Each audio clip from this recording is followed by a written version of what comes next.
So how do you know what's... And we're live. There you go. That's how you know you're on. All right. Welcome to the show, man. Thanks for having me. I appreciate No it. problem, man. Good to see you I haven't seen you after on a long time. many years. It's been a while. Dude, me and Corey had the same retirement date. Yes, we did. Yeah. Really? Yeah. Yes, we did. I think the last time I saw you was when you were doing the core position in QA or the GGFR or whatever. I was doing that because I got over there and started doing GGFR stuff. And when I went to QA, it was more of the doing that and kind of overseeing the, what is it, that section there off to the side of it that they do? The PIMR or whatever. I think that's The right. gold flag guys? Yeah, those guys. Yeah. Kind of working with those guys.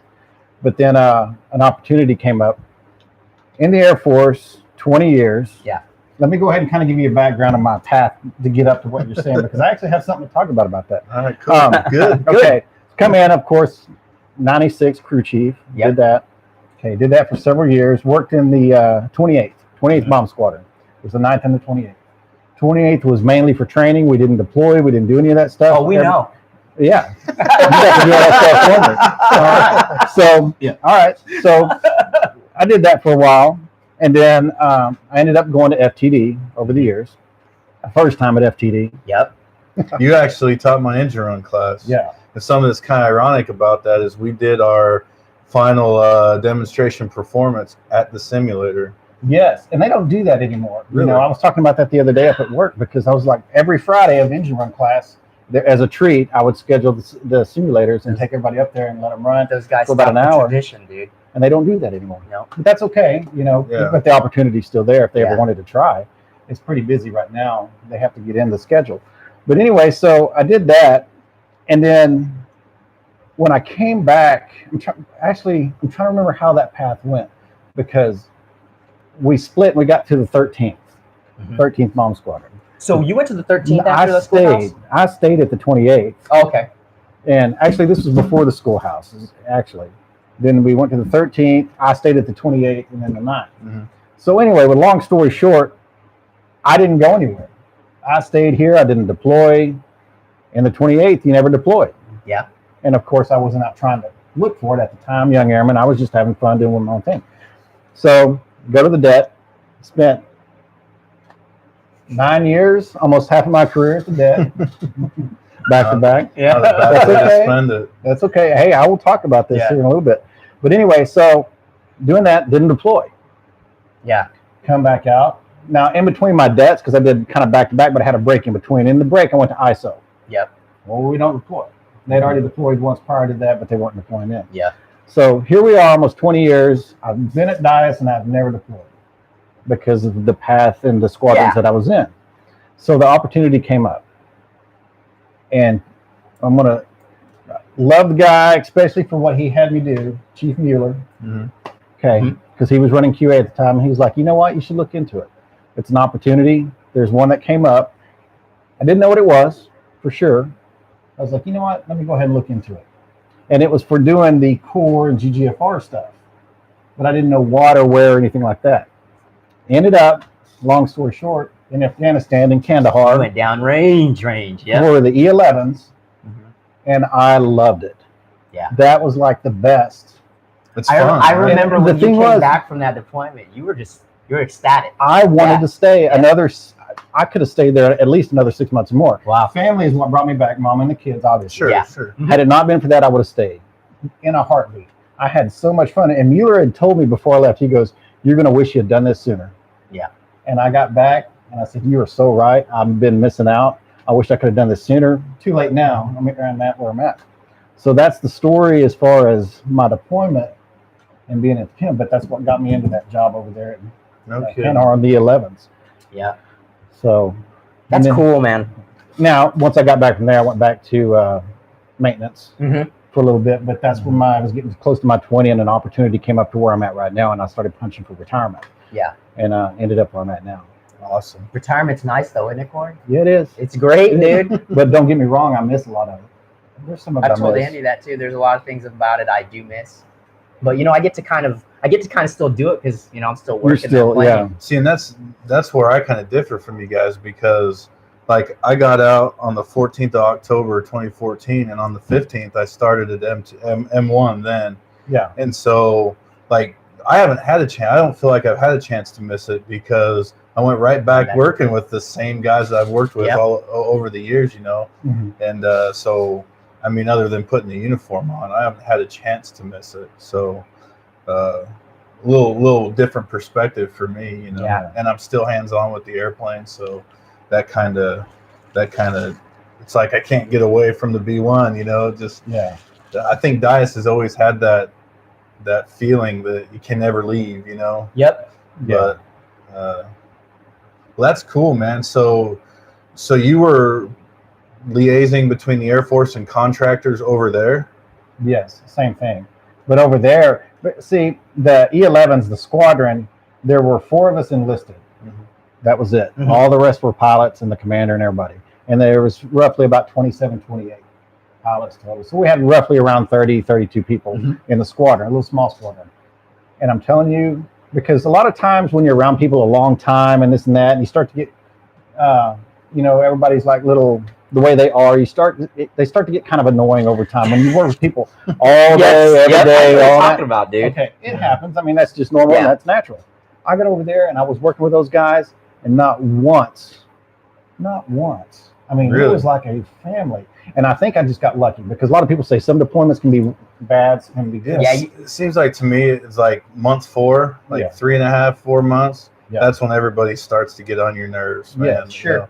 But you got to remember too when you deploy, you know, they kind of are your family. Yes. You know, because you're living with them. You're working with them. You form a bond. You're going to the gym with them. You're going to eat chow with them. I mean, you spend that time, and I think that's what makes the military unique. Something about it, other than, you know, a lot of other career fields, you know, because at the end of the day, you know, like now we get home and we go home to our families and that's it, you know. But in the military, especially when you deploy, you go home. You're going home with your brother. You know what I mean? And so that's. Okay, maybe I have found something that I kind of miss a little bit. Is that camaraderie there? There's that. So when I look back at my career as a whole, being a young airman, I miss a lot because that's when you're having your most fun. As far as the military portion and hanging out with your buddies and all that, and even when you do little TDYs and this and that, you're having a good time. So that one's really stuck with me. FTD has stuck with me because we were there for so long, and it was kind of the same. We were all together there for a long time, and then I got to a point where it was just kind of like, you know, and then the deployment has stuck with me harder than anything whatsoever. That's awesome. And whenever time I think back, I think back to the young years and this and that, but I always end up thinking about that deployment, and I still have pictures, and I can look at people, and I don't keep in touch with a lot of them anymore. The pilots and stuff, they kind of went on their way, but it really stuck with me.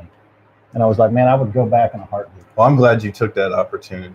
Yes, and I thank Mueller for that too, because he was the one that kind of suggested it. I'm glad too, because now I can't clown you anymore. Yeah. So funny story, and he's probably watching. Howie come walking through Bay 2 the other day after he announced his retirement. You know? Yes, Howie. And congratulations on that. That's a milestone for sure.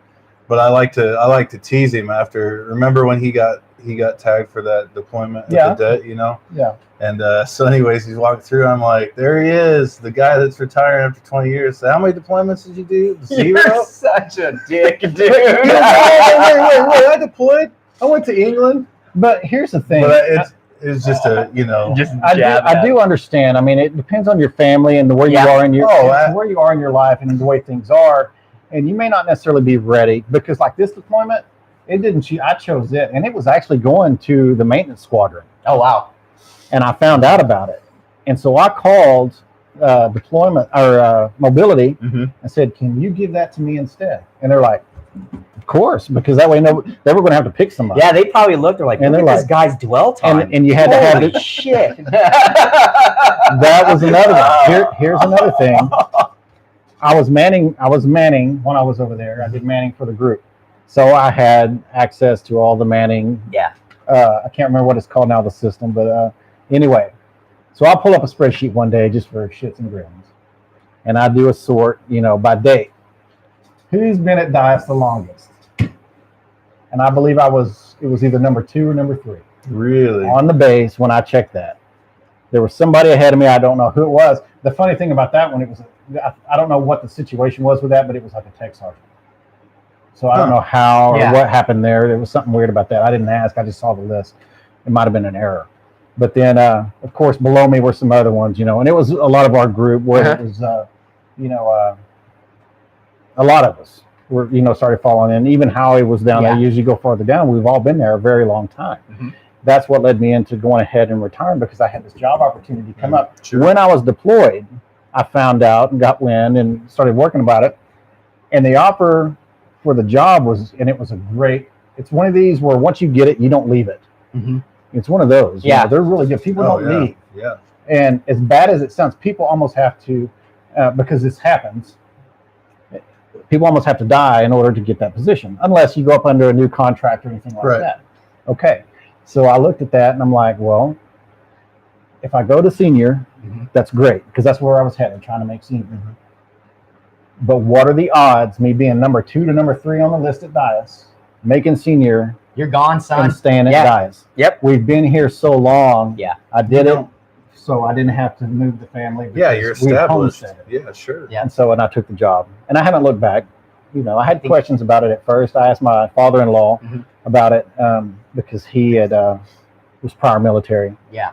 And I asked him what he thought, and he said, "I'm not going to answer your question." He goes, "But whatever you do," he goes, "don't look back. Just go forward. And don't look back and wish that, I should have done this and that." He goes, "Just go forward." That's good advice. That's very good advice. And I've done that. It's been great. Military-wise, I miss a lot of it. Things I don't miss, like my job, we have schedules and we have things that we have to do. Of course, I run the database department at the flight simulator, so that's what it runs. Anything that you see on the screen comes out of our office. We do all the visuals, 3D modeling, environmental work, mapping, sensorization of imagery, and all that good stuff for radar. We do all the radar stuff. So anyway, with that being said, oh crap! Now I just lost my train of thought. Where I was going with that? I could do this though. I could tell you. I remember when we were all, when we were at the DET, we're all working on our degrees. And and I'd ask you, Corey, what are you working on your degree on? And he's like, Art Institute. Art Institute, graphic design. I would clown him, dude. I'm like, a degree in coloring? What's that gonna get you? Now look at your job. Dude. That's the thing. I did it because I didn't need that degree at the time. Yeah. Nothing in the military, nothing had anything to do with graphic design. Yeah. Just something like this to sit around and kind of do. But look at how your job is falling into that, dude, with your degree. So I did that, and yes, I cut a lot of flack. Yeah. And I remember catching flack from Scott Garner one day. We're sitting, this is my first run at the DET, and we're in the office, and we shared an office. And I'm on the right-hand side, he's on the left. And he's over there, and he's cussing, and he's typing away. We didn't have classes. We're just sitting in our, being at work. We have to be at work, So he's sitting over there, and he's working on his final. And he's got like this paper to do. It's like a 5-10 page report paper and all this stuff he's trying to research. I'm over there drawing a picture of my house for my final. I'm just drawing a picture of my house. So it made me laugh because he was giving me so much crap. And but it paid off, because I would have never thought that I'd have gone over there and done what I'm doing now as far as doing the database department. And I love it. It's great. Oh, yeah, back to my story. So with that, as far as missing the military, things that I don't miss, is the mentality of, and it happens and it's normal, you're not going home until this stuff is done. Okay. That's the military way. Oh, yeah. This stuff is going to get done before you go home. Some of that I don't necessarily miss, especially when you get into EPRs and everything else. Yep. So here it's like, you know what? We're done for the day. We'll just pick it up tomorrow. Awesome.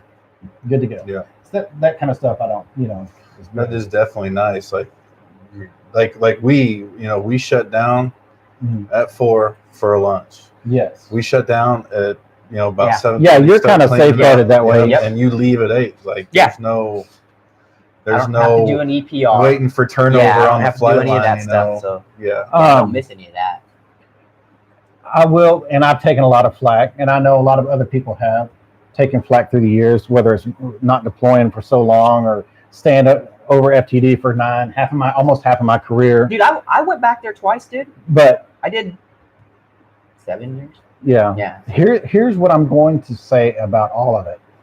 When you're in the military, of course, and I would I love the military, and I never regret it. It has been the best influence. Where I met my wife, they've taken care of us and our kids. Mm-hmm. Medical. I suggest it for everybody, but it kind of depends on what you want to do in the military. How far do you want to go? Mm-hmm. Because here's the thing, and I've noticed this over the years. You want to make rank and you want to do this, you've got to follow this certain path and try to get to that path. Yep. So let's say maintenance, that's where we are. You try to work your way up through maintenance and being pro super, or unless you go into QA and, things like that. And there's certain things that you have to kind of do. Okay, that's great for the military. But once you retire, what is that going to do for you? And it kind of depends. Mm-hmm. So here's where I'm kind of getting at. Somebody that has told me something a long time ago, and at first I thought she was full of crap, and I'll tell you who it is here in a minute. But we're talking about the tool crib for once. Yeah. And so, I never went, but at one point they were thinking about putting me in the tool crib in ISO because the way to be a cribby. And of course, me being like everybody, I don't want to go there. I didn't want to do that. Well, it's running the programs. Yeah. That's the biggest thing. I was in tool crib prior to going to that. And she told me, she goes, I'm going to tell you right now, she goes, it's not what everybody says. Because you're thinking, I'm going to be in the tool crib now. I'm not going to get promoted or I'm going to get this. My EPR is going to look best. It's not about that. It's about what you can do. And it's got a bad stigma because that's where they send the broke people or the troublemakers. But I'm telling you, some of the places that aren't the most promotable places to be in are some of the best ones to get the experience for the outside. Very true. And I'm telling you, running programs, because now I'm managing that office. Now, granted, I had to have that degree, but I'm running all the programs. I'm doing everything in there. And I have 4 people that work for me that do a lot of the design work. Yeah. And I'm telling you, that's what you have to have. Sure. And I'm not saying that the other isn't important. Yeah. But honestly, like if you look at Chris's position as a site lead, that's what he is. He's program manager. Exactly. And where did he get his experience doing that? Yeah. At the DET. Yep. Because at the DET. That's and he even had mentioned at one point, he said, I think the DET kind of helped me having that background. I'm sure. For when he came into this. And I'm like, I'm sure it did because he goes, you're managing that whole. Yes. Now, of course, once you get to senior, and you get into that as well a little bit, but at the DET, you're kind of thrown into it a little bit early because you have master sergeants running the DET. Yep. Or 2 tech sergeants. Or 2. Yeah. Oh, that was. How many months was that? It was like a while. 3, 4, 5 months. Yeah. I just remember Chris coming in, and I think it was just me and Corey at the DET. Yeah. And he's like, where's everybody at? Well, we had let everybody take leave. He got pissed, dude. You can't do that. That's illegal. We just did. It did. We weren't teaching, and they had to use or lose, so we made the decision and let everybody go take leave. Yeah, no, and it always seems like the things happen when you have the seat. Yeah. We had new airmen come in. I don't remember this guy's name. Just came in from Shepherd. I don't know if you remember this or not. And they had, because I was kind of that interim because we were in between deaths. The guy that went mudding in the car? Yes, I do. I get a call at 2 a.m. It's like 2 or 3 a.m. I get a phone call. And it's from security police on base. And I pick up the phone, and I've never had a phone call like this before. So I'm like trying to wake him, like, what? And I hear all this beep in the background, beep. Well, it's because it's security police on base. It's being recorded and all this and that. And they're like, we're calling your blah, blah, blah, your Master Sergeant Thompson, or actually Tech Sergeant at the time. I wasn't Master Sergeant. And said that we have you as the contact for the DET and all this and the first shirt, blah, blah, blah. We have a guy that's downtown, or not downtown, but off base, and he's about to get arrested. And they called and said, if you can get his supervisor down here in time, they would go ahead and release him to a supervisor. If not, they'd send him downtown. Yeah. What do you want to do? And I'm like going, oh my God. And of course I'm tired. Now I just want to say, just put him in the slammer. I didn't know what was going on. I'm like, I just go back to sleep. So anyway, I get out. I said, you know what? I'll head that way. And he was off down past, there's a down, what is that? There's that storage unit place by Remington Estates, he was pulled over there. Okay. I thought he was out of Kirby or something. Well, he was. He had gotten his truck stuck, but he was over. They found him sleeping in his car in that parking lot right there. And so when I pulled up, all he had on was some shorts, nothing else. Just some random old shorts. And I'm pulled up and I'm like, oh my God. So I'm thinking he'd been drinking, or that. And that's where we got into, have you been drinking? And he had said that he had one, but it had been a while back and all this and that. But anyway, long story short, I talked to the police department that was there, and they went ahead and released him to me. Yeah. And then we had to get him up, and I don't remember that morning.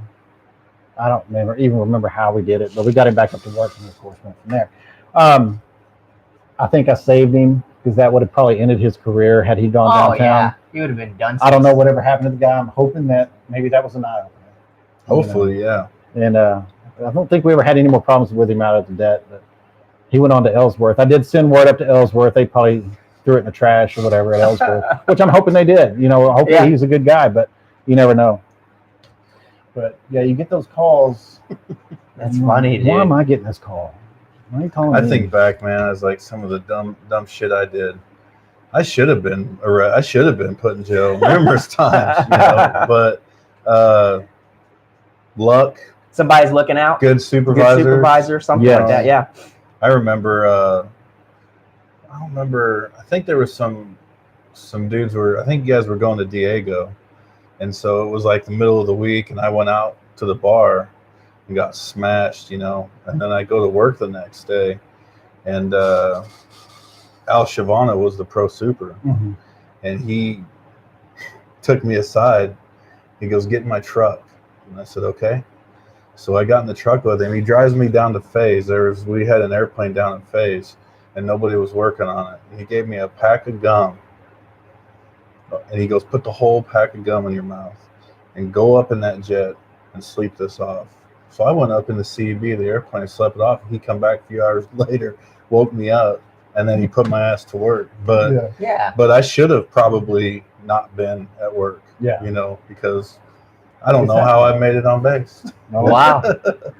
But he was, like I said, he gave you a second chance. Good looking out, and then I just worked my ass off for him after that. Hopefully you did. My first supervisor. It was we were on 5-3, and it was the DCC, of course, Phil Knowles. Yeah, you remember Phil? And then Scott Holder was ACC, and he was my supervisor. But I worked with Phil because Scott was on swing shift, so I always worked with Phil. And love Phil. I haven't talked to him in a long time. I still see him on Facebook, time to time. But I like Phil. He's easy to get a 5. All I had to do was go to Maximus with him.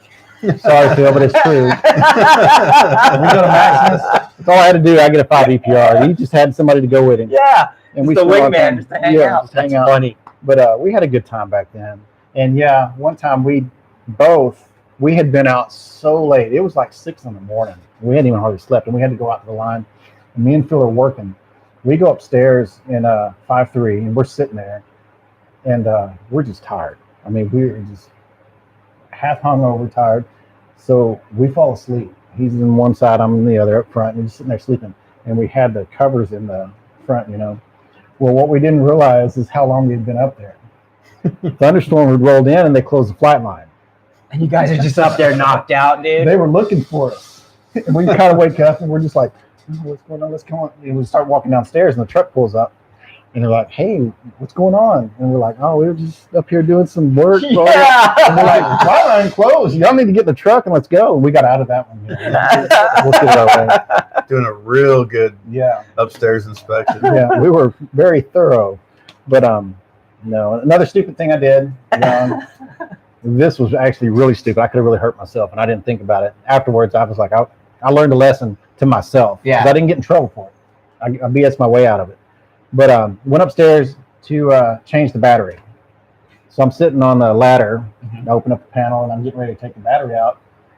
I take it out, and I had a brand new battery, and I stick it in there, and I'm trying to get the cannon plug in. Well, it's not going in. Bend the pins, Corey. And I'm like, crap. So I look. Well, the pin's bent just a little. Yeah. And, the male pin is on the battery itself. The female is the cannon plug. Right. So I'm like, okay. So I could see that pin. I guess I tried a little hard. It was just barely bent. I'm like, okay, well, I'll just bend it back. I just kind of push it back. Hey. So I take a scribe. And I walk up to that thing, and I hit that pin, and I start to bend, and it kind of moves and touches another pin. Just like that. All I remember is seeing a flash and a big loud pop. And luckily, I was just holding the wood of that scribe and not the metal. Yeah. I mean, the whole cannon plug, every pin it had melted.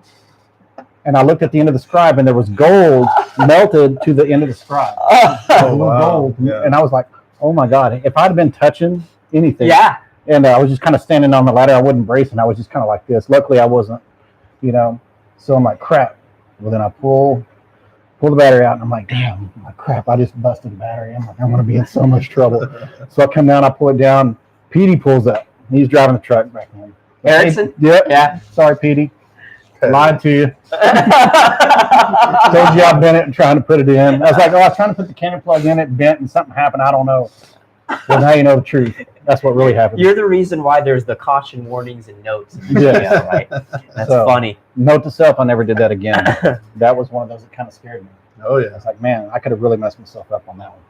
That's funny. So you got to be careful. I'd tell anybody that, don't take it for granted. Always be safe, because it is an inherently dangerous job. Yeah, very dangerous. Don't let the pressure and this and that people pushing you make you cut corners and do things too fast. It'll get you killed. It will get you at some point. Yep. I remember one time I was doing a sump drain, and that wasn't no big deal. Right. Nobody's out there.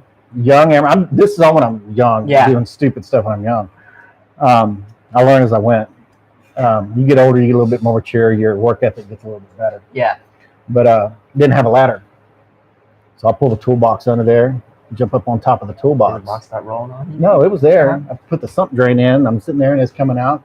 When I get ready to pop it off, and it got stuck. So now I'm standing on the toolbox. Fuel is just pouring over me, all over the box. And I believe was out there with me. And this, of course, this was the wrong person to have out there, because one of my younger ones. But I think I was like a senior airman at the time. But I had an airman out there with me. And fuel, I finally got it down. But now I'm just drenched. Box, so I'm getting all the rags, trying to clean everything up. Well, I also didn't have my PPE on. So I'm like, crap. So I take out the goggles and the everything, and I throw it down in the fuel. Yeah, because you had it on, and then you had to take it I had it on. It was drenched. So I threw it down in the fuel. Note to self, I never did it again.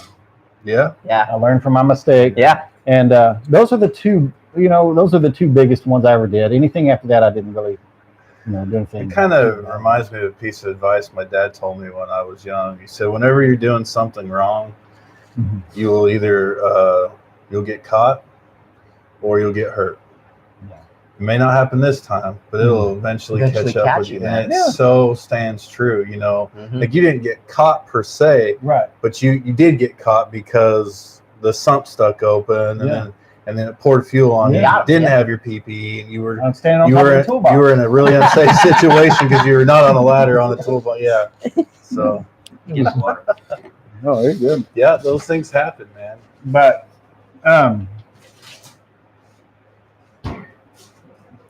I've tried engine cowling running APUs.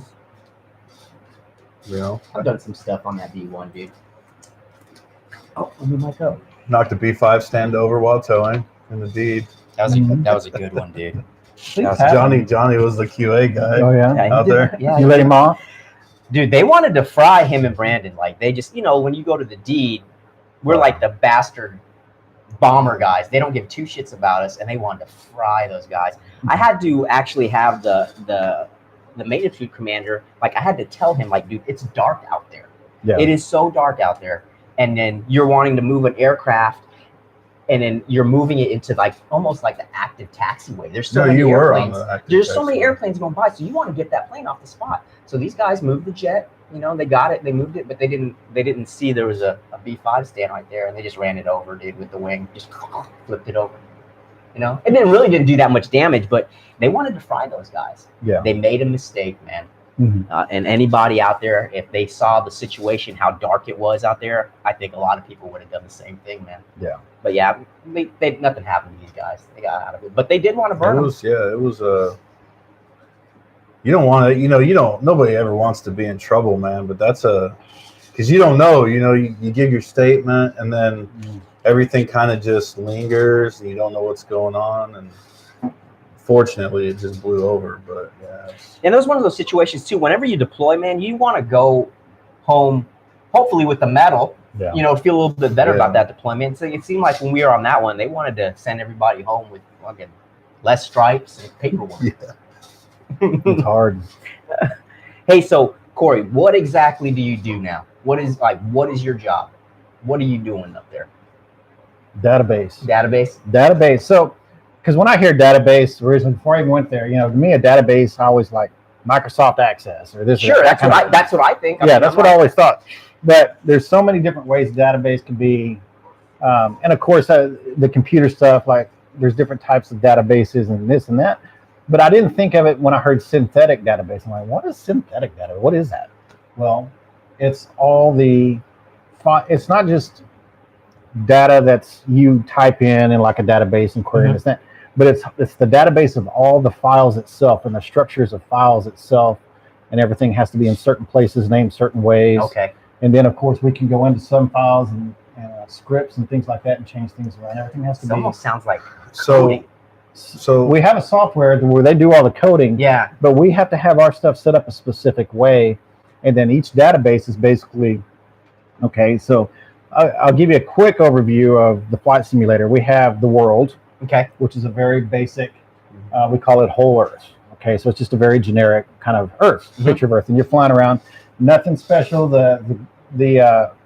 The imagery. There's not really any imagery. It's more of just a low resolution type stuff on there, kind of a simulator. And then we just start layering stuff on top of it. So first, and whole Earth has its own little terrain data. And terrain is for level and whatnot. So back up just a little bit. So this is the B1 FTUs where you work on the flight simulator that the pilots can train on. Right. Correct. Right. And you're managing basically the software that it operates off of. Yeah. Well, we create all the visuals. Okay. The visual aspect of the visual aspect. Okay. Of it, yeah. Okay. And then that stuff has to go to software where they do some code and stuff. We build it, we make it all pretty, and then they have to take that and go make it work. Gotcha. Kind of deal. Gotcha. Man. It takes all of us, to do it. But and then of course we have hardware and systems and a bunch of other areas as well. But so you have that. Well, then we'll load in high resolution imagery for areas that they need. Yeah. We can't do the whole world because you're limited by hard drive space and data and all that. So we go in and do imagery and things like that. We'll do a higher level of terrain data, and terrain is for, elevation data. Then we also layer in all the features, and features will be 3D. I call it basically 3D models to make it easy. We call them vector features and this and that, but it's basically a 3D model, and all that's layered in there as well. But then on top of just doing that, we have to say we have imagery. We ask for imagery from the government, and they give it to us for areas. We have to look at it, and it's got to be a specific type of imagery. Yeah. But then you might get different pictures of images, and when you put them together, this one's a different shade than this one, and we've got clouds. You got to clean it up a little and bit. This and that, so we have to spend a lot of time cleaning. How big of an area are we talking? Like if you're talking about Dias, how big is that area that you're gonna map? It depends on the government on how big they want it. Okay. So and this is to add a little bit more realism to it. And then, of course, they can throw in what we call moving models. Moving models basically have switches that they can react to the B1. So if it drops a bomb on it, it can react and actually show a destroyed state or blow up. And things you can make a moving model of a maintainer standing on a toolbox. And we can blow him up. And we can blow him up. Fuel all over him and blow him up. So, yeah, it's a lot of fun. Do you include weather in that as well? Yeah, weather gets added to that. Weather's already set up, so it's good to go. But if they ever want something different, we could go in and actually change things around. Wow. Yeah, dude, I would definitely have no business working back where you're working. It's very interesting. It's a lot of fun. But we use Photoshop. We have to do a lot because photo editing and stuff, and then a lot of proprietary software that does a lot of the work for us. It will. And then we do 3D modeling software and some other stuff as well. Cool and then stuff, mapping man. stuff. And with that being said, I've actually started going back to school. Really? Taking classes for advanced studies in geographical information systems. Is what I found. GIS. GIS is what I'm doing. Big money in that. Well, the reason is because we use GIS software.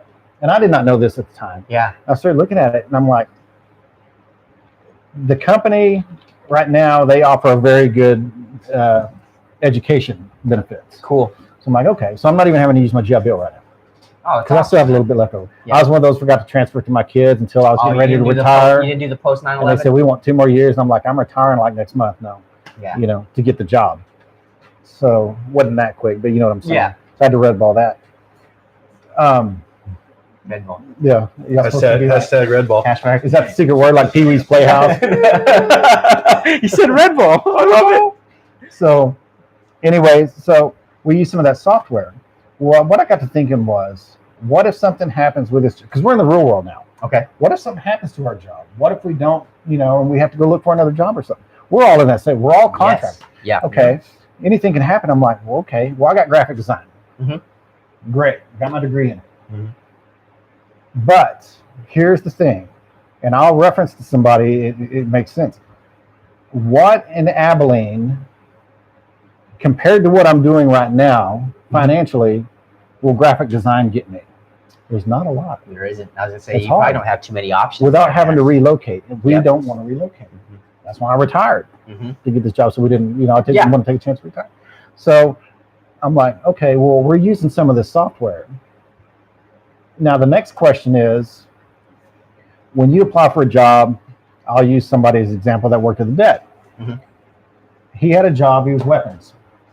Okay. However, his degree was in finance, had a master's degree in finance. Yeah.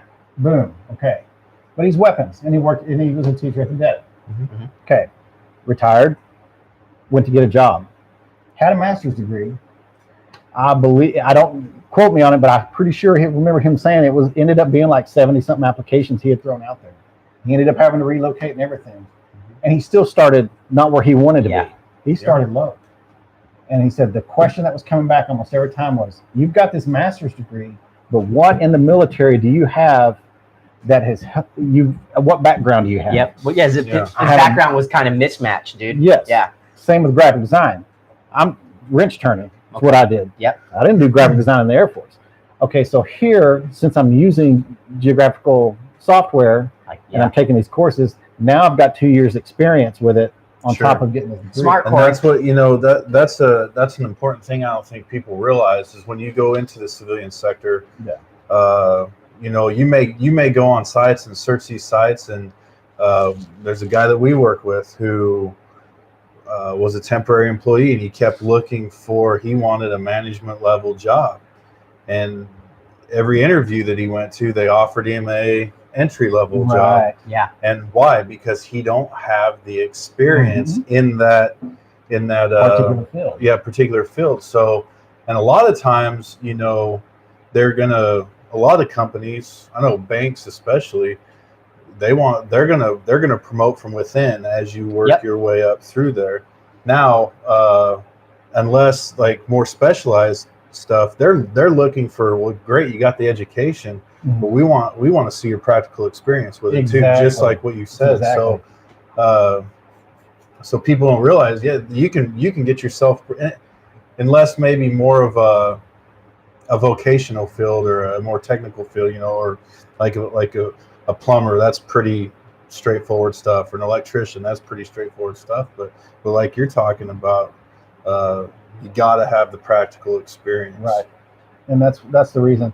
And as far as not relocating too, is over graphic design, the GIS stuff, I'm like, I'd probably have a better chance at that in Abilene, because I'm looking at the different graphics. Yeah. Because you got oil wells, you got windmills, you got the medical, you got all that. That all uses it in some form or fashion. Even the city itself uses it.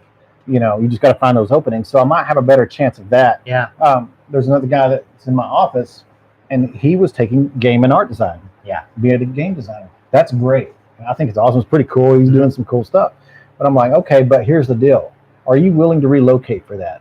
Because I'm telling you right now, if something happened here and you needed to leave here, there's not a game designer in Abilene. No, company. No.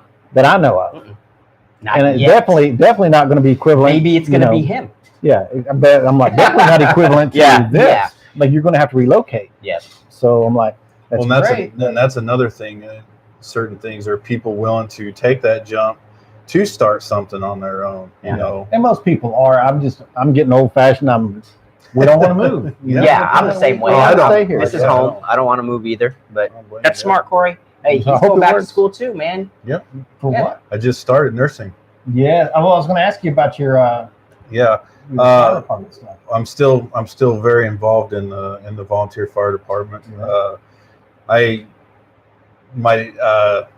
My dad, he's been ill he went in the hospital on Christmas Eve, and he just got out on the 18th of July. And so I spent a lot of time in the hospital, with him. And so I'm sitting there seeing, well, let me back up a little bit. When I went to paramedic school, I did a lot of clinicals in the hospital setting. And I realized that I was more drawn to that aspect of emergency medicine than actually working on an ambulance, even though I really enjoy working on the ambulance. And so this time around, my dad being in the hospital, I spent a lot of time in the hospital in different, an emergency room, an ICU with him, on the floor, surgery, the different things. And I got to see these people working in their field, in their element. And I just, every day I would go in there and I'm just sitting there, that's what I want to be doing, go back to school. And I said, well, yeah, but I just want to make sure everything's good with you, when the time's right, I'll go back. He goes, the time's never going to be right. Because you're always going to have something going on. Life is always going to happen. Mm-hmm. So I went ahead and pulled the trigger, enrolled, and actually I had started classes on Wednesday. Well, good. So hoping, trying to get my prerequisites knocked out to apply for the nursing program in June. So there's a good market for that too. What really draws me to it versus being a paramedic was I equate being a paramedic a lot to being a flight line crew chief, or what me and Johnny do now, an aircraft mechanic. That's as far as you're going to go, especially in a town like this, unless you're willing to relocate. Right. Like you said, a lot of level 1 trauma centers staff paramedics on their trauma teams and stuff, but we don't have that here. And so once you become a paramedic, that's about all you're going to do. You're kind of at that You're level just here, here. Yeah. And this is where I want to stay, kind of like you guys. And so with nursing, that really opens up. You're doing a lot of the same stuff. Actually, somewhat. I mean, there's a larger level of autonomy with being a paramedic because you're in the field making those decisions versus in a hospital setting. You're gathering information from your assessment, and then you're kind of working closer with a doctor. A doctor's telling you kind of which direction to go. But the variety of jobs that you can do in the nursing field, it's a broader spectrum. Oh, it's huge. I mean, you don't want to work in the ER anymore. You can go work on the floor. You can work in a cardiac unit. You can work in ICU. Go to people's homes. Or you can go do home health. Yeah. Absolutely. Yep. So there's a wider variety of ways you can go with it. Educational opportunities. You can go as far into it as you want with education, which the more education you get, the more responsibility. Schools for suckers. The broader things open up, and it's lucrative. The pay's good.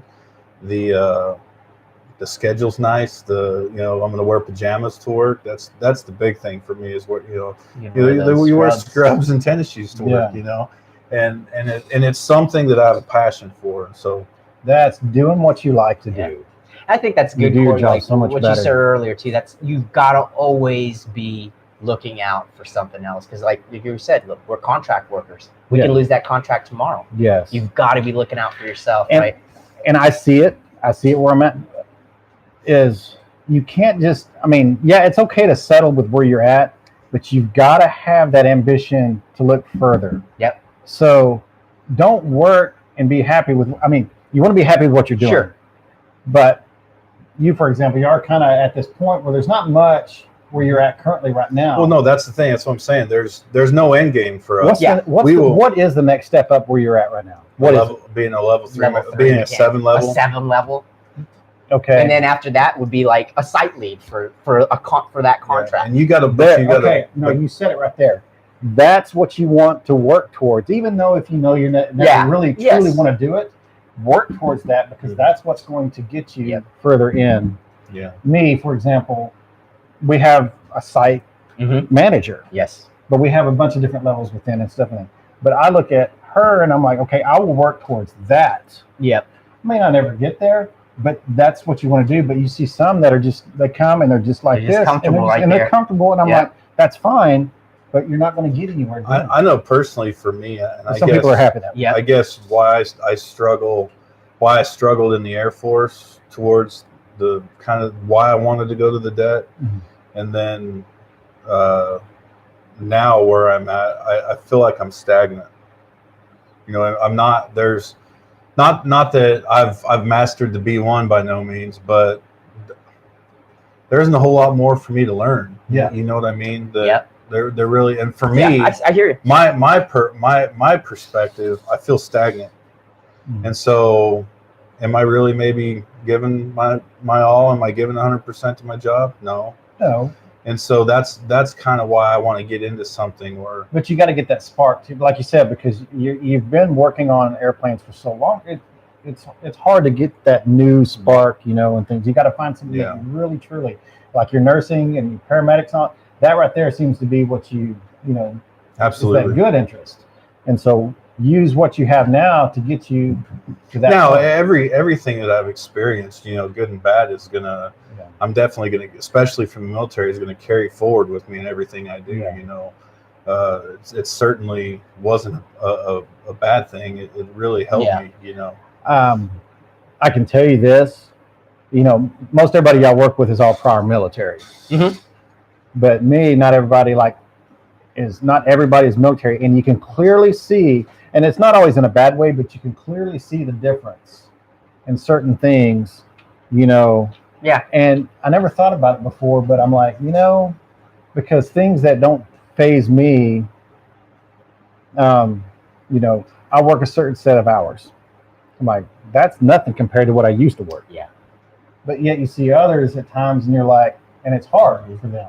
Sure. And I'm like, wow, how can that be hard? I saw that too a lot at the airport when I was working out at the airport. And there's a lot of differences. And I'm not talking down or bad, but you can see differences in the way the military is, and it sticks with you. And so when it sticks with you, and you go to these new jobs in the outside, you can clearly see a little bit of a difference. And I think that's why sometimes they prefer military to kind of maybe help. I think there's some type of, you know, we get a discipline instilled in us. That's a good word. There's a discipline there that's instilled in us, and and people could see it. Sometimes you almost see it's almost like a pet peeve. At the airport, the biggest thing I had problem with was like, these guys didn't give two shits about FOD. Yeah. They're clipping safety wire, they're clipping a cotter pin. They don't give a shit. They clipped it and they just threw it on the floor. I could not do it, dude. I was like, I'm always holding my goes against everything. Because we were geared and disciplined to, like, you got to hold on to that. That's FOD. That can FOD out the motor. No, dude, those guys didn't care. It was all over the place. And the whole time I was there, that whole 1 year I was there, dude, I couldn't do it. I was always putting it in my tool bag, dude. And they were like, let's throw that out, we'll sweep it up. I'm like, I couldn't do it, dude. So yes, there's a discipline that gets put into us. And then when you're on the outside and you're working with people that weren't in the military, you can see those things. But like you said, it's not a bad thing. It's just there's differences. There's differences. For me, the thing that I think I carried with me the most was being having a high attention to detail. You know what I mean? And just, you know, doing the small things. Like, if you can get the small things right, then the big things take care of themselves, you know. And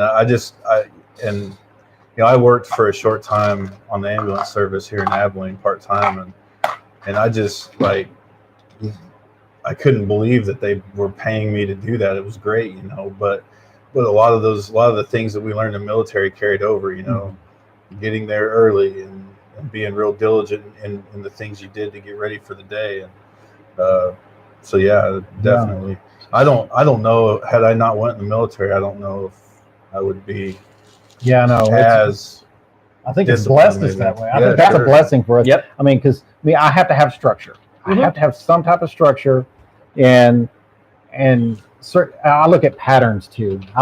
Something about, that's why it's GIST stuff interests me. It's patterns and structures, and it goes more than just people, but job and everything. But that's what I have to have. And when I see that structure not necessarily there, it's like, because that's all we've known. Yeah, absolutely. So that, I like it. So what else you been up to other than work, man? Family. Yeah. So that's the thing about juggling the class. That was my biggest deal because, of course, like I said, the company's helping me. I mean, they've got good benefits. So as far as the education goes, all of it, but that. And so my investment is time for taking these classes now. However, that investment with time, because I've been away from classes for a long time now, once you get away from it, it's kind of hard to get back into it. Sure. You know, especially when you have a wife, children, and you got to start devoting time to them. Now, my deal with Lynn was the same when I did the Art Institute back when I was at the DET, was I'll take these classes because Lynn's always been on my butt about it. Yeah. You had your chance. That's what she told me. Well, see, because I didn't finish college, and that's why I ended up in the Air Force. Okay. Started partying, and all this, and I ended up in the Air Force, straightened me up. So because Lynn's got her degree, she's like, well, and back when I was taking Art Institute, she goes, you had your chance. She goes, so I still picture her telling you that. Oh yeah. So she's like, so when you take classes, you're going to do it on your time. Yeah. You won't be, of course, not at work as in maintenance. You can't. Yeah. Well, at FTD, you know. Oh yeah. That's what helped. Yep. But you're not going to do it at home until after the kids and everybody's in bed and taken care of. Yeah. So I sit up many nights doing homework at RC. Well, now I'm doing the same thing here. Yeah. I try to do it late in the evening after the kids are settled or doing things. Now they're getting a little bit older now, so they're kind of doing some of their own stuff, and it helps. So that's my investment with that. But with school starting, I don't know how it's going to go. We'll see. Yeah. If I can continue the classes. The classes aren't hard, but I have to maintain a certain you'll be able to level because it's all post-grad. Yeah. And if I finish this, it's a certificate program right now. It's 6 courses. Each course is 10 weeks long. It's a very long, about a year and a half or so. And after that, I can apply for somebody's getting busted out there, it looks like. No, I got a sheriff that lives down the road, dude. Oh, is that what it is?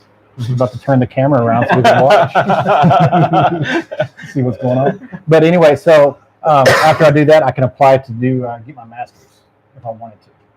So we'll see how that goes. Cool, man. But the family right now, Leighton, we can't really find a whole lot that he likes to do other than Fortnite. Yeah. Oh, yeah. Jay oh my God. Crap He's out playing of it right now. Yeah. But we've tried sports here and there, and that he can't stick to it yet. Yeah. I'm like, that's fine. You know, I don't want to push. You know, I just let him do his thing. But we require him to do one thing.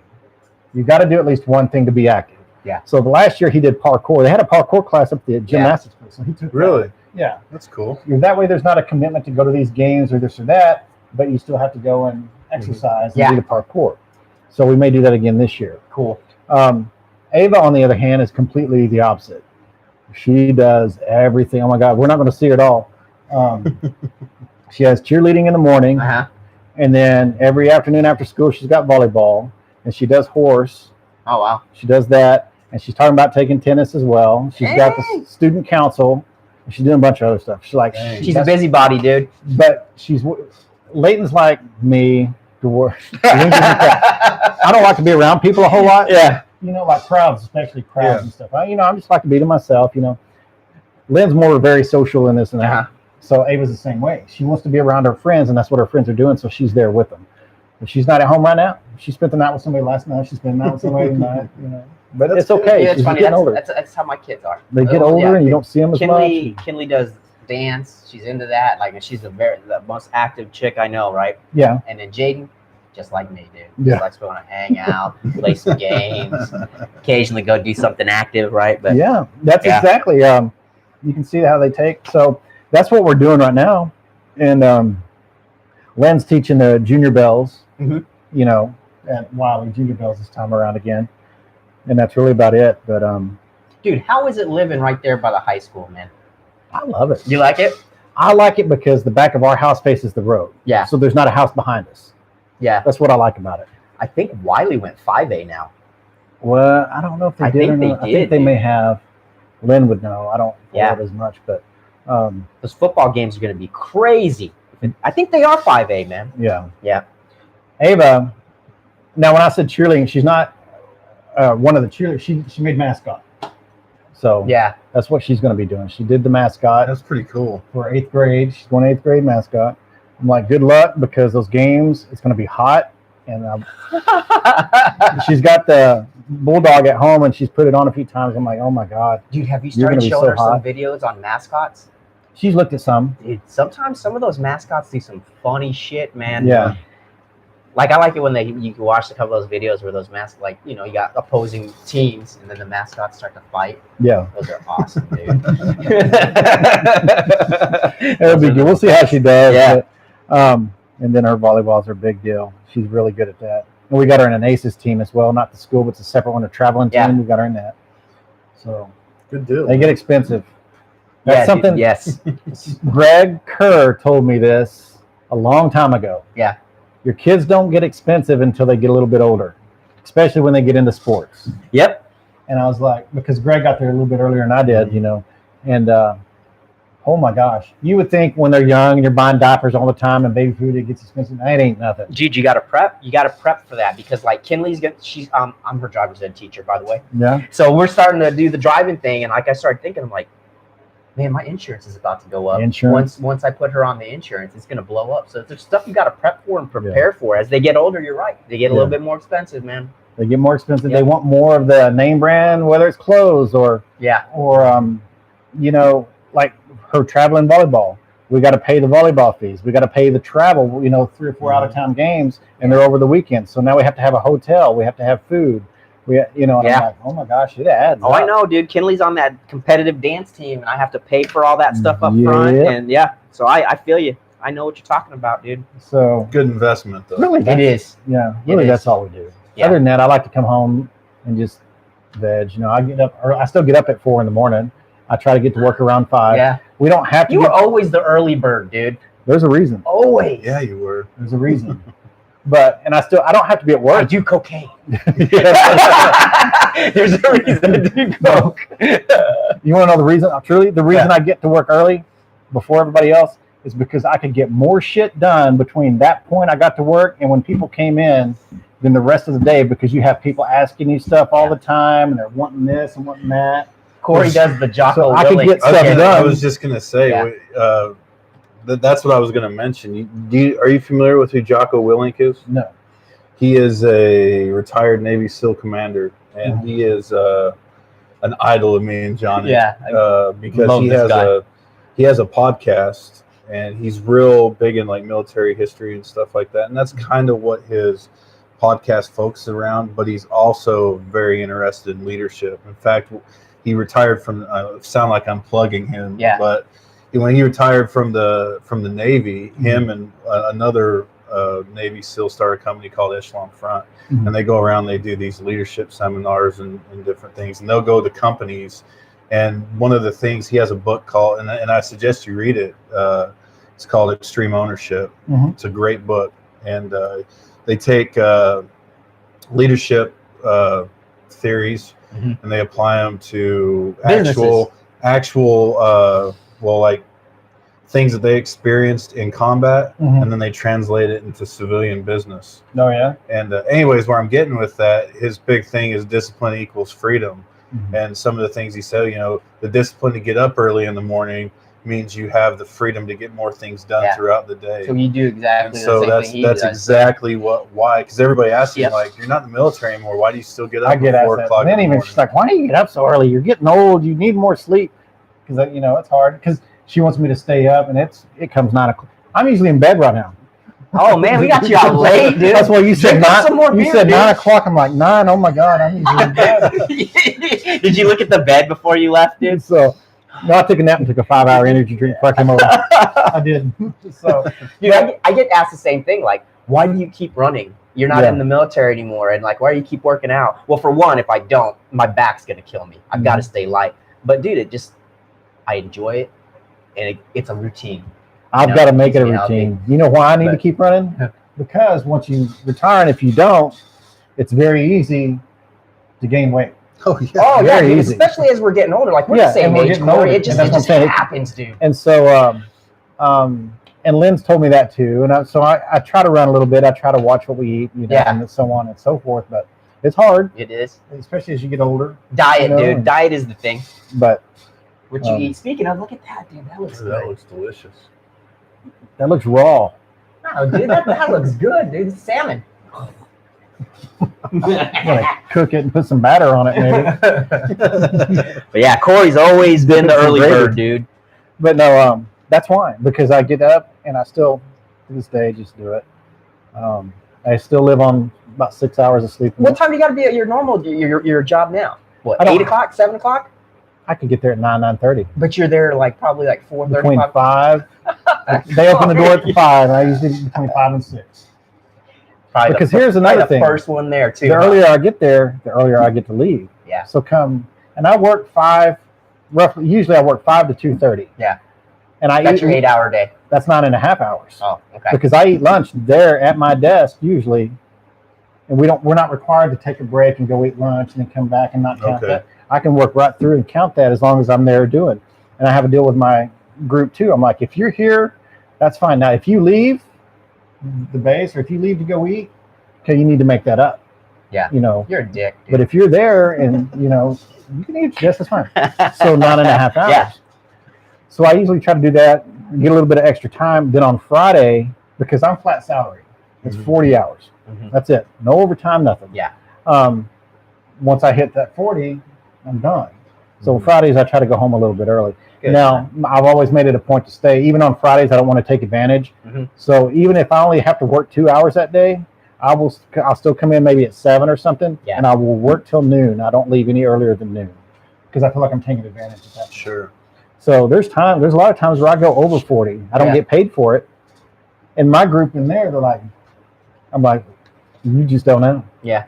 That's where the military thing comes in. I'm like, they don't want, you can't work over 40. I'm like, yeah, you can. You just don't claim it. No, we used to work 60, 70 hours. Yeah. Get paid for, Yep. Our gig's a little different. Like I said, we have because it becomes a liability at that point. If we're past and if something were to happen, you were to get hurt, then they're why was this person there past? So I'm sure it could be for us, but then again, we're not. But we're hourly. We're not on salary. Oh yeah, see that's you got to watch because you can hit overtime too. Yeah. And that overtime money is great. I'm sure it is. It ain't too shabby. I don't get that, but that's okay. Yeah. But that's it. What do you think? When the B1's going to get phased out? You think it's going to be that 2040 or it's going to be sooner? I'm thinking at least a good 10, 15 years. So. That's what I was thinking. I just didn't know if you heard anything on your end. That thing's fully. I don't even know how much of that's actually built yet. They have some of it, but our question now is, what about our job? How are they going to phase out the simulator? Are they going to bring that bomber simulation to Dias and bridge it with us, and we can transition over? Or are they going to bring their own crew? Yeah, right. We don't know. Yeah. Of course, I can apply for that versus but we'll see. But I'm going to continue for a while at least. We're going up through a new contract now. If I can make it through that, do another 1 or 2 contracts. And then at that point, the kids will be out of school, and in college. Mm-hmm. We'll make a decision then whether we want to stay or maybe go ahead and go at that point and kind of follow the kids depending on where they go. I want a motorhome. I've always wanted one right now. I've thought about it, and the kids go. We just get one. I pull my Jeep behind it, and we just I thought about that too, but I just recently we just did a trip to New Braunfels and Austin, and I just ended up stayed in the condo and stayed in the hotel. Yeah. And I figured out pretty quick that's how I want to do it. Yeah, you sound like my wife easy, now. Dude. It's so easy. I get to be a little princess. Yeah. I don't have to worry about towing something. I don't have to worry about smoking a transmission on a vehicle. I started thinking, you add up all those costs. That can be. It's very, and how often are you going to use that RV? Are you going to use it all the damn time? Okay. You sound like Lynn now. No, but she's right. You're right. You don't want to be. I was like you last year. I was this close to talking Kim into getting one. Yeah. But then I started thinking about it, man. And then this last trip that we did, I'm just like, dude, I don't need one. Yeah. But they would be cool. Yeah, it's more fun. Yeah. But right now, it'd just be fun to have the kids and take trips, and they can go, do their thing in the back, or they have to go to the bathroom. I don't have to stop. Yeah. Just go in the back. But if we later on retire out and the kids get older, there might be a point where we get one and we just use that as our primary living or something. I don't know. We'll see how that goes. That's a long ways away. It'd be a neat life, though. Kind of neat. Travel around, and I can live in something small like that. Especially after the deployment, I'm like, man, it was like a little Connex, wasn't big. You don't need a lot to survive. No. You don't need at least I don't, man. I could live in a cardboard box if I had to. But I had it made too because with that group that I was deployed, we had our own dorms. And the problem is because the E-11 is flying 24/7. Mm-hmm. Always one up. One comes down, they meet in the air. Okay, that's how it works. Yeah. There's always one flying around. It's called BACN, Battlefield Airborne Communications Node is what it is. Okay. So let me give you a background of the airplane itself, just real quick. In a nutshell, you have all of these different militaries, and whether it's ground forces, air, this and that, all these different entities out there in the field in Afghanistan. Mm-hmm. And you got all these mountains. I mean, that thing is just riddled with mountains. It's huge, So you got to think about communication. Line of sight becomes an issue. Yes. So these things are flying around doing circles 8 hours a day. That's what they do. They go up and just hit. Yep. They're like a mobile repeater. And it all that communication. Yep. And then it gets relayed back to a system that's on the ground, and then of course they relay it back to the others, so they can basically everybody can communicate. I call it like a cell tower on steroids. Yes. Kind of. Anyway, but anyway, so the crews they are required to have a certain amount of sleep, uninterrupted sleep. Yeah. And they're flying 24/7, so we have all these shifts. Mm-hmm. So we have our own dorms. And it's quiet dorms. Nobody can use our dorms except for us. Ah, okay. So we have twice the amount of dorms as there was people. And I managed the dorms. I managed them because I was the ranking. There's only 4 enlisted, and I was the ranking. I was the section chief. I was the first shirt. I did all the travel stuff. The man of many hats. I did all of that. So anyway, my Connex room, I had the run of it. I mean, I had that thing set up. I had a desk. I believe it. I went out to this side. There was this old chair full of dirt. It had been outside. I cleaned it. It was nice. Yeah. Somebody left. I cleaned it up, put it in there. I had a TV in there. We have Wi-Fi in there. And I believe it because you would do that to your desk at work at the det. Yeah. Remember Corey's desk was decked out, dude? What the heck? So, but I'm like, but it was small, and I'm like, but you know what? It's cozy. Yeah. I could do it. So an RV would be great. It's more than enough room. Yeah. Sure. But so let me ask you about your transition from the military to the civilian field. Were you prepared? Do you think the Air Force prepared you to make that transition? Yes, for the fact that, that's what TAPS is supposed to help you do. And luckily, I already had this job. I mean, so I didn't have to really rely on that. So my transition was a lot easier because I already had the job lined up. Yeah. So with that being said, it's kind of hard to say. I already had the job, TAPS. A lot of the TAP stuff I didn't have to do because I already had the job. We said, well, if you already have it, you don't necessarily have to do this, this, and this, because that's what they try to prep you for. But yes, even with that class, I will say in the stuff that's covered, it could still be hard. I can see how it can be hard. And we talked about this earlier, is say you're a retired chief and you go out and you get this job, you may not be starting up here at chief level anymore. You may be starting down here. Sure. Yeah. And people are going to treat you like a chief. What? You know what I'm saying? Depends on the job, but you know what I'm saying? Yeah. So, yeah, there could be a culture shock with that, and I can see how that can happen. So that's why I always say be prepared. Make sure you set yourself up ahead of time so you don't fall into that. I always heard that, a lot of times you would see the seniors and masters and stuff trying to go to college at the last minute because they know they're getting close to retirement. Do that early. Yep. Knock that school out. Yeah, when I started doing school at the det, I realized, my big thing was, I don't have time. As a flight line crew chief, I don't have time. We're on 12s, we're deploying, TDYs, this, that. No, I had time. Yeah. I just didn't need to be going out every weekend or twice a week or doing different stuff. Like, you have time. You just got to make the time. Dude, when we're young, we're retarded, dude. Oh, yeah. I was the same way, but you have time. You just gotta do it. You gotta do it because it doesn't get any easier when you get older. No. No, it doesn't. Something I would change, if I could go back and change, the one thing I would change, and it's not detrimental because luckily I had an alternative to back me up. And I think when I was getting ready to retire, I heard they were going to change. I don't know if it ever changed or not, but the TSP. I never bought into that. Nobody ever preached to me, really. Really? No. Dude, when we were in the ninth, you hear it, but you didn't really.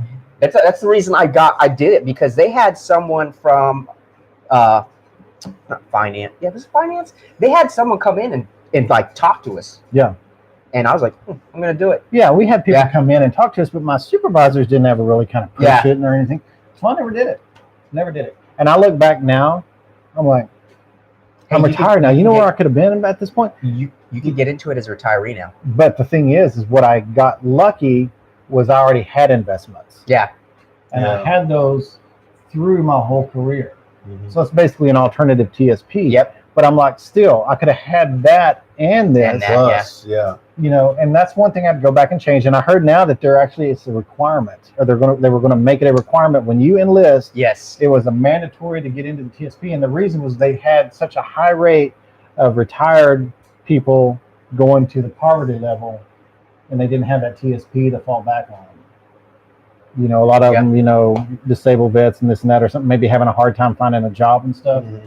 And they said they were going to make it mandatory. And I'm like, they should have. And I wish they made it mandatory for me. They opened it up for veterans now too, retirees. Yep. I think that would be good because, my situation, I departed the Air Force sooner than I wanted to, and I did have an individual retirement account of my own, mm-hmm. but I should have gotten involved in that, or been made to get into whatever, but TSP, because I don't have a retirement, like I look at like some of the people that we work with, and I don't know their financial situations or what, but I'm sitting there thinking, I'm like, I know what you make because I make the same as you, right? And you retired from the Air Force, and you've got whatever % disability. I'm like, how can you be struggling to make ends meet? They got too many toys, man. But you know what I'm saying? Yeah. But that, I don't. I'm like, if I'm not struggling. Yeah. I got one income. Right. And so, but yeah, I wish I would have done that. Yeah, definitely. Now with this new job, I'm all in on it. Yeah, I'm at the max. Good, dude. And I'm just dumping money into it each. Yeah, that's good, man. So I'm like, because you think about it, retirement. And you, over 20 years, is it necessarily going to be, let's say, I'm just going to say make $1 million. It may not, TSP is probably not going to be that high. I'm just saying, if you get your finances up over the years, over your careers and stuff, up to say roughly close to $1 million, and you put that up, if you can just make 10% off of that, think of what 10% of $1 million. Sure. You don't even have to touch that money anymore. Yeah. You live off of the interest. Yes. Mm-hmm. It doesn't have to be $1 million. It could be 10% of 800,000. 800,000. Yep. And right now we're hitting pretty good percentage rates. Yeah, absolutely. Yeah, that would be definitely something I would suggest too. Is, I mean, even if you don't get involved in TSP, but you might as well. You know what I mean? Yeah. But when it's kind of hard, and I'm sure you both probably realized that when we were young and you got married and you were an airman and you had kids. Finding that extra money at times might be difficult, but putting something away, something, and that's the thing, gotta have something. And then as you get those cost of living increases and you make rank, that's when you go and buy new cars. Putting that extra money into those things, to where you're contributing more over the years. You know? I think that's what a lot of people. I did it. I made staff. I did that exact thing. I went and bought a new vehicle. We all do. I think when I made senior airman, I was like, I'm going to go buy me a new truck. And I did it. A lot of them. And which method the young airmen. Which there really isn't nothing wrong with that. But as long as you live within your means. You got to balance the whole wants and needs, man. Yes. Do you want this or do you need it? So, that's the biggest thing. I was talking to Lou a couple weeks ago. I was over at his house. You remember Lou DeWitt, right? Mm-hmm. I was talking to him, and we were talking about vehicles, and I had a new truck every couple of years, Well, I got to where my payments were super high, and then just last year, I was like, do I need this truck that I have? No, so I got rid of it, and I got a Mazda 3, $20,000, lowered my payment, and I plan on paying that off and driving it until it blows up, you know, but. I wish I'd had this epiphany. I started thinking about, I've had a car payment since 2002. My car payment started out at $214 a month in 2002. My highest was $630 a month. Yeah. That's a house payment. Yeah. You know what I mean? So I got tired of that. Yeah. And so you can do the math real easy. You know, I mean, hundreds of thousands of dollars, hundreds of thousands of dollars for what? Nothing, because I don't have that vehicle anymore. Yeah. And they depreciate so fast, you know. So what do you need? I need a good, reliable vehicle to get me to and from what I'm doing. You know, I don't need a $50,000 3/4 ton diesel pickup. You know, I don't need that. So was your truck diesel? No, it wasn't. But he had a whole thing on people that drive diesels. Oh yeah. Yeah, like why do they leave them running? Like I know you see it, Corey. Like guys that drive diesels, and then they go into the store and they leave them running. That fucking drives me up that the wall. Them, dude. It's the sound of power. Yeah, so the diesel is loud. Exactly. That's it's because they're feeling inadequate in other areas of their life. Exactly. Make that noise. Yeah. So I'll leave it run. I'm gonna go into the store real quick. I'll leave this shit running. There's a few things that just drive me absolutely nuts. Crank it and give it gas at the center. People that drive diesels, and then people that still write checks. Now it's fine if you write a check and put it in an envelope, send it. Yeah, I do that. With that.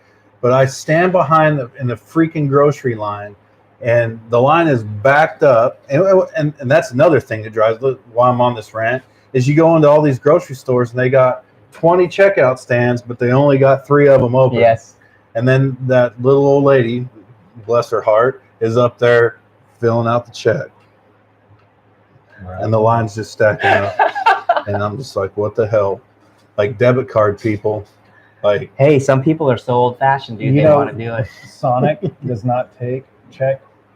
Really? There's a lot of places like that now, Corey. I forgot where I went, and I forgot where I had a check, because I don't normally write checks anymore. Lynn has the checkbook. She writes still a little bit, not a lot. But I had a check for something, the checkbook for some reason. But I didn't have any of my cards, or I left my wallet at home or something. So I went to Sonic with the kids. Yeah. I ordered all this food and went to pay. And I said, oh, well, here, let me just write you a check. And they're like, I'm sorry, we can't take that. I'm like, what? They're like, sir, what is this, 1988? They would not give me my food. They turned around and took it back inside because all I had was the checkbook. I wouldn't give you the food either. I know. You would have been getting it for free, Corey. So that was just. Did you tell them? I'm a veteran. God damn it. I know, right? But I'm like, wow. You know. Yeah. However, on the other hand, I went just the other day and I forgot about it because of the sleep apnea and stuff that I have. I had to go for my yearly checkup. Mm-hmm. The sleep place down here, they only take check or cash. And I walked in there, and of course, with my debit card, and I forgot because I have a sign. I'm like, who doesn't take debit card these days? Well, they don't. Un-American. Dude, I'm like, they don't. And I understand now, because if you look, they want minimum. You got to, even at the donut shop, you got to spend at least $5 because they charge them. They charge them. I'm like, oh my gosh. Have you seen these snack bars lately? Have you been down to any of the units? No, I haven't. Go to ISO. Or Phase. Well, dude, they got an Android phone set up there, right? Yeah, with one of those little square things. Yeah, dude. I was like, dude, wow. It is legit. That snack bar has to be making a crap load of money. The only they take debit card at the fucking snack bar. It's like Buc-ee's of snack bars. or like Stripes of snack bars. And I'm wondering if they have a bunch of PT failures in that unit too. Because, dude, I'm not kidding you, Corey. If you ever get the chance, go to ISO, go to Phase, and just go into their snack bar, dude. You're like, what is this, a commissary? Wow. Yeah. Well, you know, I never saw it. They're gonna have shopping carts there. Yeah. They always told me, and some of the old timers, Chris probably, he might remember. I think he might have been here. I know Petey will. Mm-hmm. But the 3-bay hangar, and you know they have the lift in there now. Mm-hmm. In 3-bay, which is part of AP's, I guess, or whatever. Yeah. Okay, but back before, so I got here in '96, but before that, they said down where the old battery shop was at, I think is where it was at, but they had a snack bar in there, and they said that thing was making so much money that APs came in and shut them down. Yeah, I because believe they were it. making so much money. Yeah, because they want their cut. Yep. And they said you could get anything you want in that place. Wow. You could go in there, and it was that big. And the APs finally came in and shut them down. Well, remember we couldn't it was taking business from. Remember we couldn't go get stuff like. We couldn't solicit items for our Christmas party or whatever all that stuff, because it had to all go through AFES. It's a racket. Yeah, because we're taking AFES' money.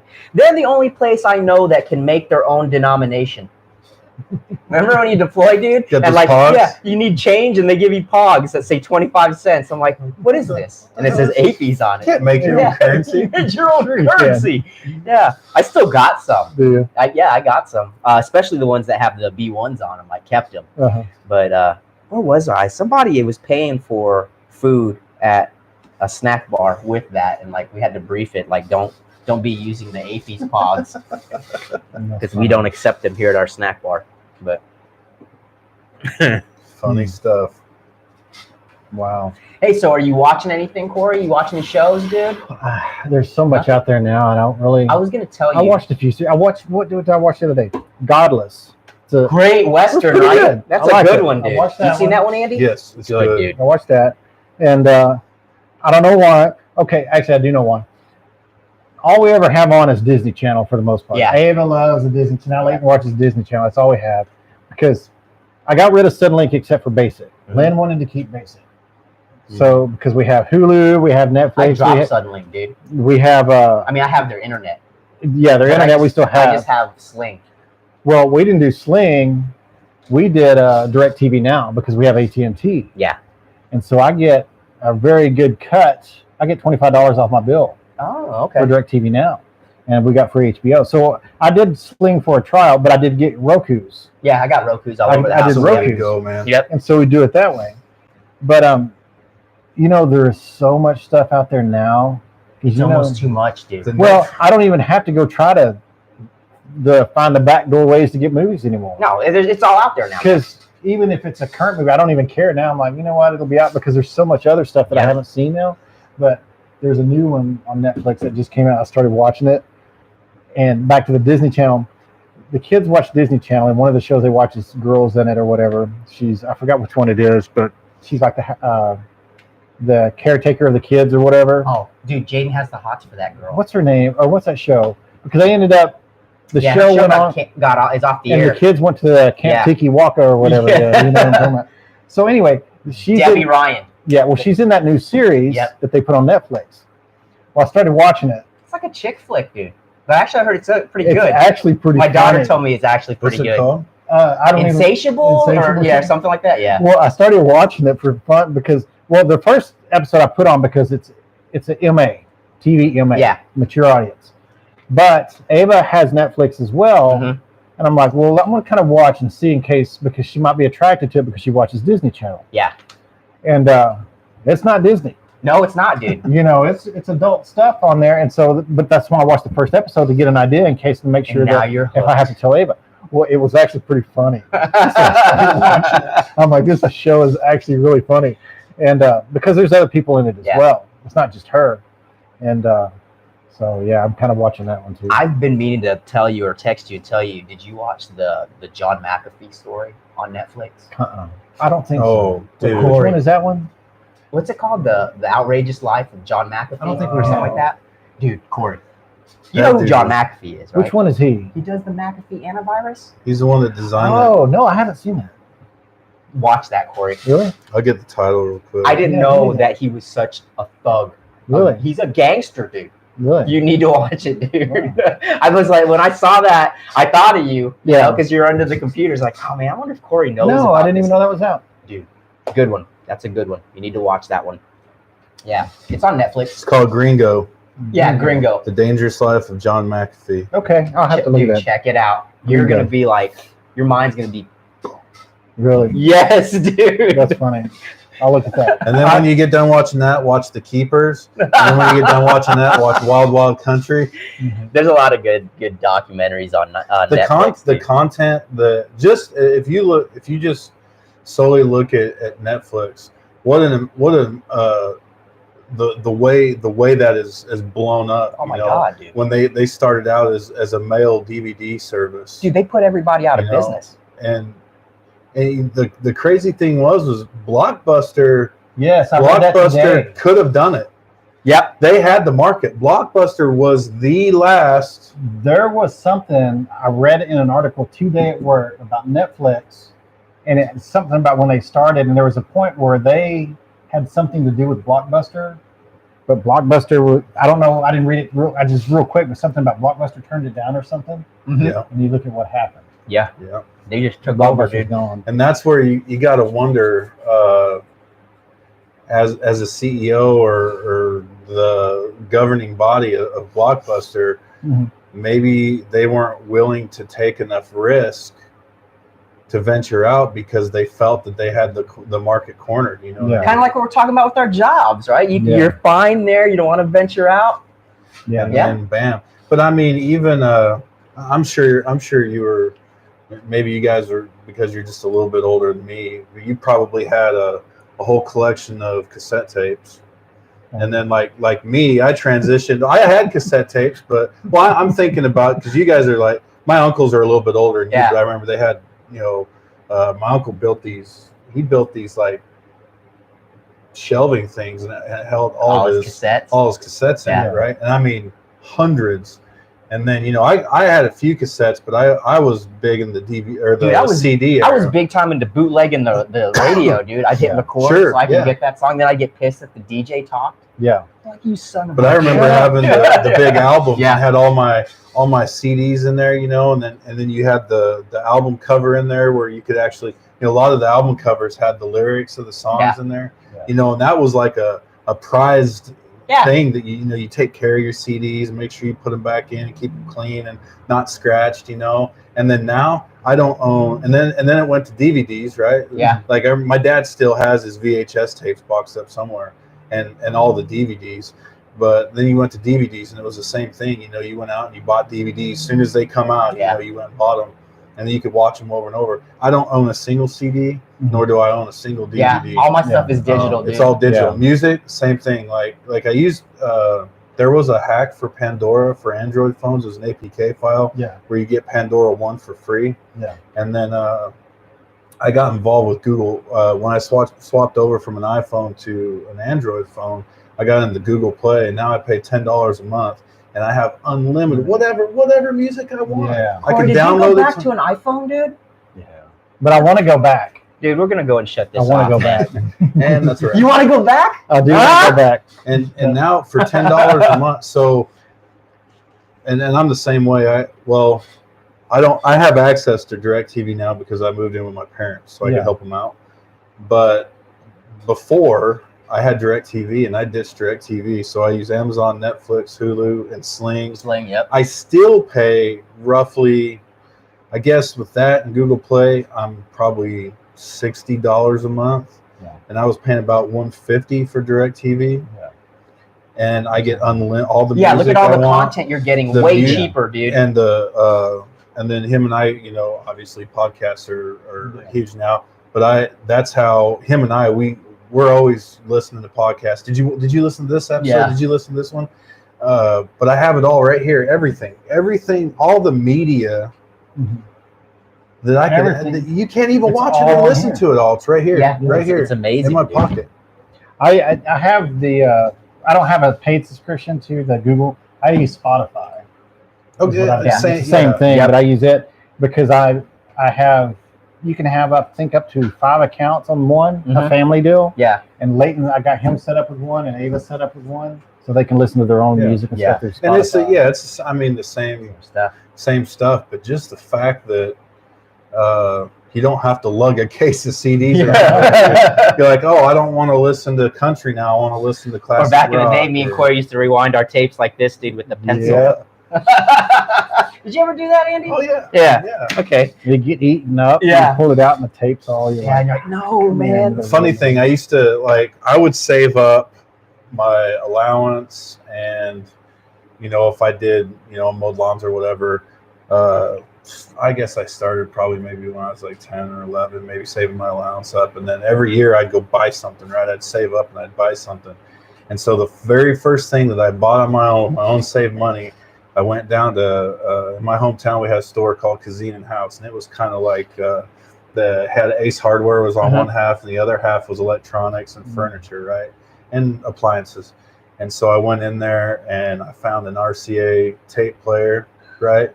And AM/FM radio, cassette tape player, had a little like 5-band equalizer on it. A head unit for your car? No. Oh, this is just a radio. Boombox. Oh, okay. This is a boombox for my room. Yeah, dude. And I bought it, and then I didn't have any money left over to buy any tapes, right? So I went, and my parents had they were like little briefcases that they kept in their vehicle of different tapes. So my mom was like, pick out 5 tapes, whatever you want, you can have them. So my first 5 tapes, I think, was Beverly Hills Cop 2 soundtrack with the Heat Is On, Glenn Frey, right? Yeah. Eddie Rabbit.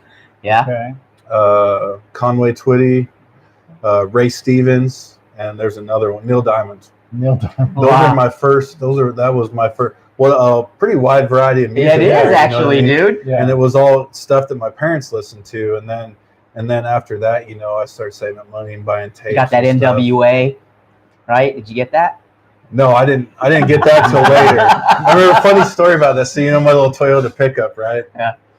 So my parents were real kind of strict about what I listened to, but I was, I grew up in the '90s, so that's when the '90s rap was really big, and I watched MTV, and so I really wanted these CDs. So I'd have to go with like a friend or something. Go to a store to buy the parental advisory. Yeah, because back then, if you couldn't buy that, if you were one of my his mom was. We were kind of like family friends. But his mom was super cool, so she would take me and I could buy her whatever.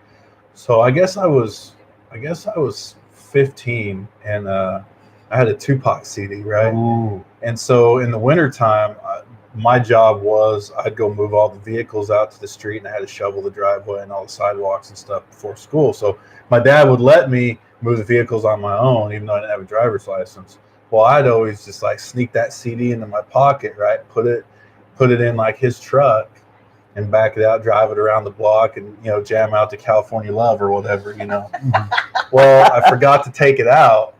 I forgot to take the CD out one time. Yeah. He hops in his truck and takes off to go somewhere. Just listen to Tupac, and it's Tupac, talk about like, hoes and bitches and shooting Glocks, whatever. I don't know. And he come back and he was like, what is the shit you're listening to? He was kind of like, do you remember the movie Detroit Rock City? Yeah. So my 2 uncles, my mom's younger brothers, were real big into, they was like then, like they loved Kiss, Yeah.